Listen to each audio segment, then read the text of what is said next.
A few years ago, I never imagined I'll be working online with people from different countries. But today, I want to show you exactly how it started and what I have learned so far. To be completely honest with you, when I was starting out, the idea of an international client actually seemed like something impossible. It used to look like a myth to me. I used to see people working online, earning in pounds, euros, or maybe even in dollars, while just sitting on a desk somewhere in Nairobi. And to me, that actually seemed a very different world to me. At that time, I didn't have any fancy degree from overseas. I didn't have any global connection. And the worst part is that I didn't have any fancy portfolio.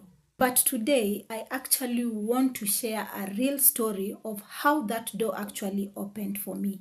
Because it did not just happen overnight, or I didn't just wake up and got where I am right now. No.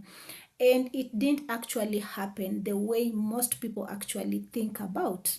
Let's take it back from the very beginning where it all started. So I remember sitting in front of my laptop, desperately looking for opportunities and completely feeling stuck. The local market was completely overcrowded. Many people were looking for opportunities, and the pay was often low. Competition was extremely high. At that time, I knew I had skills, whether it was data entry, virtual assistant, and just general administrative tasks. But I couldn't just find the right place to actually put them.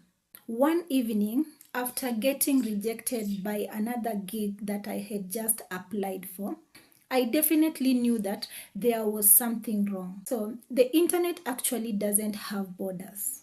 The person sitting in a small office, let's say maybe in London, or even a startup founder in Germany, is actually facing a massive problem. They need help and they don't care where that help is coming from, as long as the work actually gets done. That realization actually changed everything in me. So I stopped looking down the streets and I started looking globally. I'll never forget my very first gig that I actually got on a freelancing platform. It wasn't a massive corporate contract, no. It was actually a tiny, simple task on a freelancing platform. I think I made something like around $5 or $10. But when that notification actually popped up on my phone that someone miles away from me had just sent me money after completing a task, barely just sitting in my bedroom, something actually switched up in my brain. It actually proved to me that the system actually works. If you are watching this and maybe you are hoping to start, please don't wait maybe for a massive breakthrough, something maybe a contract of 2000 USD. No. Those tiny projects that you actually ignore, they are building your system up. They are saving up for you. They are showing up how your portfolio is going to grow and they are adding value on what you dismiss. The 5 USD that you think is small, it's not actually small. It's giving you exposure, it's giving you experience. So never dismiss those small beginnings. What I learned about the global market. So as I started working with different people from different backgrounds and different countries, I had to learn a lot of things and I had to unlearn that fear of speaking up. One thing I quickly noticed while working with international clients, especially those people from Europe and North America, is that they just don't want you to be saying maybe, yes, boss, or yes, or absolutely okay. No, they want someone who actually can be engaging, someone who can see a mistake somewhere, a value initiative. They want someone who is engageful, someone who will just wake up and say, hey, I have noticed that we are encountering maybe a certain situation in our workflow system. And I think if we maybe implement a certain way, or maybe if we try using this kind of a tool, this kind of a tool is going to change or solve the problem that we are having. So that kind of connection is what international clients are looking for. I also learned how to manage different time zones without losing my mind. Living here in East Africa actually gave me the biggest advantage. Why? Because our time zone actually fluctuates perfectly well with people living in the UK or maybe in Europe. I could work on my normal days, let's say maybe during Monday to Friday, just 9 to 5, because our time zone here in Africa actually aligns perfectly well with theirs. Communicate with clients in real time, let's say in London or even in Berlin, and also still have those evenings to myself. Working in this manner made me realize that my location wasn't a disadvantage to me at all.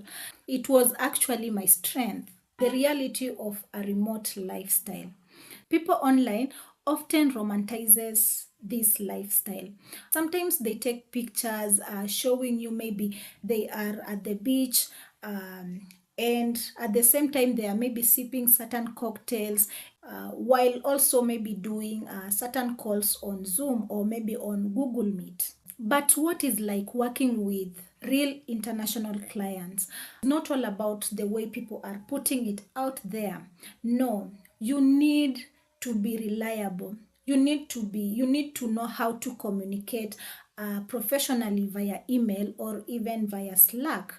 You also need to have a stable internet connection, and also you need to have a power backup, because if you maybe your meeting is supposed to be happening on certain time, and the biggest challenge that we still have here in Africa is about power, you need to have that concern so that your client doesn't have to wonder where you are exactly. So when you work remotely across continents, trust is your currency, because your client is not coming to check up on you or maybe to check on your desk if you are doing your tasks.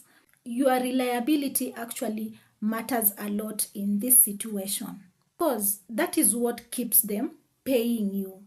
Once you build that trust, they aren't just going to keep you by themselves. No, they start connecting you to maybe their friends who might be needing your help. Looking back, the biggest barrier wasn't about my location, my CV, or even my internet. No, it was actually about my mindset. I had to stop viewing myself as someone who just want a job and start viewing myself as a global remote professional who actually brings value to the table. If you are sitting where I was sitting maybe a few years back, feeling frustrated, wondering whether this path is actually real, I want to assure you today that this path is actually real. You actually don't need a miracle. You just have to start small, invest in yourself, stay consistent, and believe that your skills are worth the global rate. I'd love to hear from the comments today. Have you ever tried maybe reaching out to a global client? Or what is the biggest thing that is actually holding you back? Let's have a chat below. Thank you for sitting down with me today. And if you enjoyed this story of mine, don't forget to like this video and also subscribing to this channel, because every single week I always share such insightful content on career growth and insightful stories from my journey. My name is Lisa Remote 254. Don't forget to take care of yourself, and I'll see you all in the next one. Bye bye.